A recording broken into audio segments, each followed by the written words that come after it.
Good morning everyone. On today I am going to teach you about the human environment. Is it your next topic in chapter first? Human environment. A healthy environment is required for all the living organisms like plants, animals and human beings, and we are dependent on environment to fulfill our needs. That it means एक healthy environment के requirement सभी living organisms को होती है like plants, animals and human beings. और हम सभी environment पे डिपेंडेंट है अपने नीड्स को फुलफिल्ड करने के लिए, कंप्लीट करने के लिए. But when we see that the evolution of human beings, then we observe that the early humans led a simple life and complete their requirements only from the natural resources, but now we started to lead a settled life. जब ये हम evolution देखेंगे human beings का कि early human beings क्या करते थे, एक सिंपल लाइफ को लीड करते थे, अपनी सारी रिक्वायरमेंट्स नेचुरल रिसोर्सेज से ही क्या करते थे, कंप्लीट करते थे, फुलफिल्ड करते थे. लेकिन अब हमने क्या स्टार्ट किया है, अब हमने एक सेटल्ड लाइफ को लीड करना स्टार्ट किया है. And when we see that the primary human activities like farming, fishing, mining and forestry that provide raw material and food.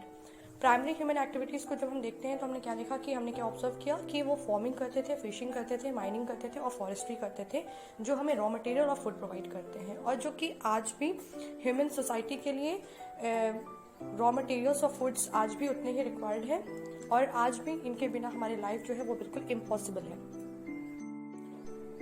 As we know that with the time our needs change and it's become more varied. And humans start to learn new methods to use the natural resources like growing crops, domesticate animals. That it means कि हमारे needs के साथ, यानी समय के साथ साथ क्या हो रहा है कि हमारी नीड्स भी चेंज हो रही है और वो काफ़ी वैरिड हो रही है. ह्यूमन्स जो है वो न्यू मेथड्स जो है वो लर्न कर रहे हैं कि वो नेचुरल रिसोर्सेज को और कितने अलग अलग वेज में यूज़ कर सकते हैं. लाइक क्रॉप्स को ग्रो करना स्टार्ट किया, एनिमल्स को रियर करना स्टार्ट किया, उनको पालना शुरू कर दिया. And now the next point is that humans are involved in barter system in which goods are exchanged without the use of money. That it means human जो थे वो barter system में involved होने लगे, जिसमें goods को क्या किया जाने लगा, exchange किया जाने लगा without the use of money. And the next point is that transportation and communication become faster and easier. That it means अगर हम एवोल्यूशन हम चेक करते हैं तो हमें क्या मिलता है कि जो ट्रांसपोर्टेशन है और कम्युनिकेशन है वो अब क्या हो गया है, काफ़ी फास्टर हो गया है, काफ़ी ईजियर हो गया है, जिससे हम आज across the world, across the country हम किसी से भी ईजिली कम्युनिकेट कर सकते हैं. हम ईजिली कहीं भी ईजिली विद द टाइम कहीं भी जा सकते हैं. Next point is that industries start to produce goods on large scales. Industries ने क्या किया, इंडस्ट्रीज ने लार्ज स्केल, लार्ज क्वांटिटी पे गुड्स यानी सामान को प्रोड्यूस करना स्टार्ट कर दिया. That convenience is temporary. It's not for a long time, and man is started to lose the healthy environments and get disturbed in natural environmental balance. That it means ये जो convenience है, जो ये facility है, ये हमारे लिए long time के लिए नहीं है, ये सिर्फ temporary है. और human beings क्या कर रहे हैं, man क्या कर रहे हैं, इसे loss करते हुए चले जा रहे हैं, और हम अपने environment को, हम अपने natural environment को भी क्या कर रहे हैं, अनबैलेंस्ड कर रहे हैं, यानी उसके बैलेंस को भी क्या कर रहे हैं, डिस्टर्ब कर रहे हैं.